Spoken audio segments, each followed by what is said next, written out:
out our joy to the Lord, O you just.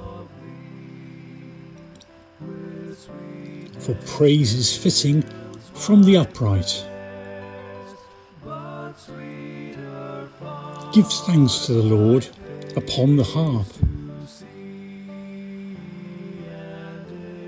With a 10-stringed lute, sing him songs. The word of the Lord is upright, and all his works to be trusted. The Lord loves justice and right, and his merciful love fills the earth. Yes, the Lord's eyes are on those who fear him, who hope in his merciful love,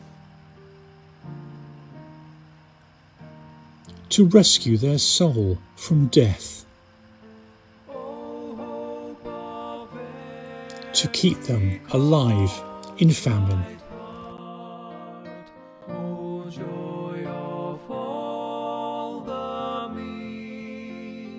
To those who fail, how kind thou art, how good to those who seek.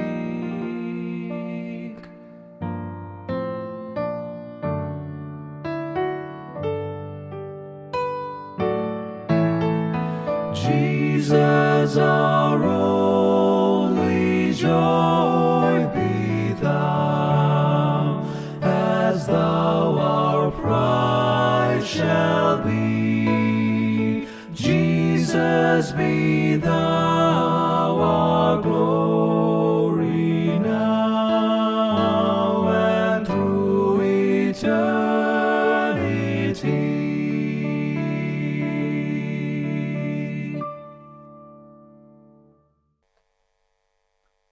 Hello, Monsignor Daniel McHugh. I am the way, the truth, and the life. My reflection for the 5th week of Easter. You are a chosen race, from the first letter of St. Peter, chapter 2. When I prepare my weekly reflection on the coming Sunday scriptures and relate those to life, I frequently look at what others have written. This week, I have considered the homilies of Felita, Pollard, and Maguire. I was drawn especially to Maguire, who in turn focused on the gospel saying of Jesus, "I am the way, the truth, and the life." He homed in on Jesus the way and related to his experience of walking in the mountains, particularly those over 14,000 feet in Colorado. He speaks of the cairns, clumps of stones, that guide walkers on the right way to the top.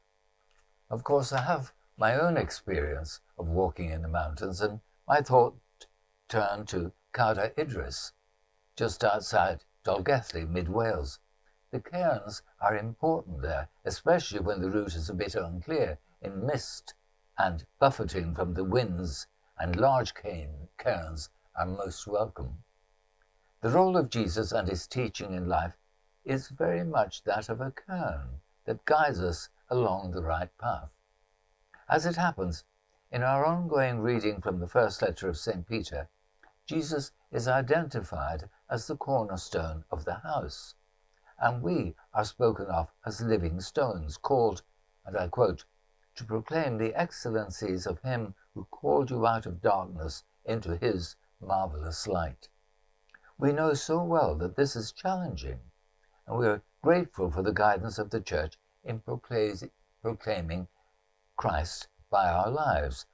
This Friday, the 1st of May, we have the memorial of St. Joseph the Worker, which was established some years ago to highlight the dignity of the worker and give recognition to the value of work in society. The reading in the prayer of the Church on that day is taken from the Constitution of the Second Vatican Council on the Church in the Modern World, number 33 and 34, and it has these words: "When men and women provide for themselves and their families in such a way as to be of service to the communities as well, they can rightly look upon their work as a prolongation of the work of the Creator, a service to their fellow men, and their personal contribution to the fulfillment of history of the divine plan." On the same date, the 1st of May, we have the First Friday devoted to the Sacred Heart of Jesus, and with it comes the publication of the Pope's prayer intention for May.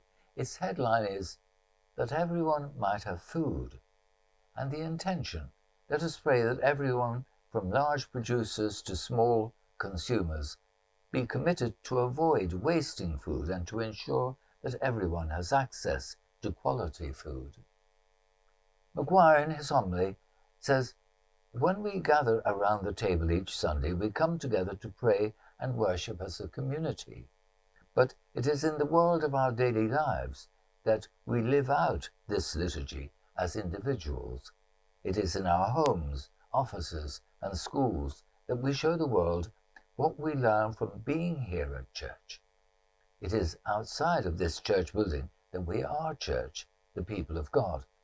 Yes, we are these living stones that is the church."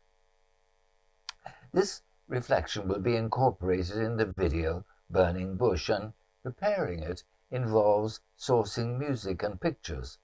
Our pictures are sometimes sourced from Father Lou, the Dominican. This week, his picture of the sculpture of the Good Shepherd of our souls is used, showing Jesus leading a sheep, which is to be found in the Good Shepherd Cathedral, San Sebastian, northern Spain. It depicts so well the choice of the Good Shepherd that he makes of each of us to be living stones, called out of darkness into his marvelous light. The second picture we chose for this weekend is of the English Martyrs, stained glass window in English Martyrs Church, Cambridge. We chose that because their feast is on Monday of this coming week, the 4th of May. They are an inspiration and being a light to others in our lives. The Ordo has this short bio.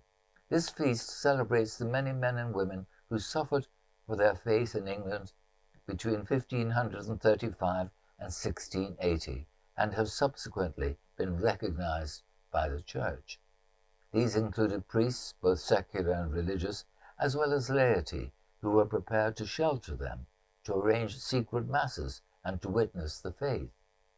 They came from all ages and backgrounds, and their heroic witness helps us have a greater love of the Church, the Mass, and the priesthood.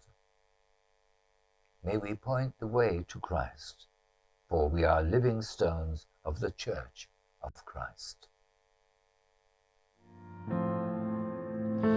O hope of every contrite heart, O joy of all the meek, to those who fail, how kind thou art, how good to those who seek.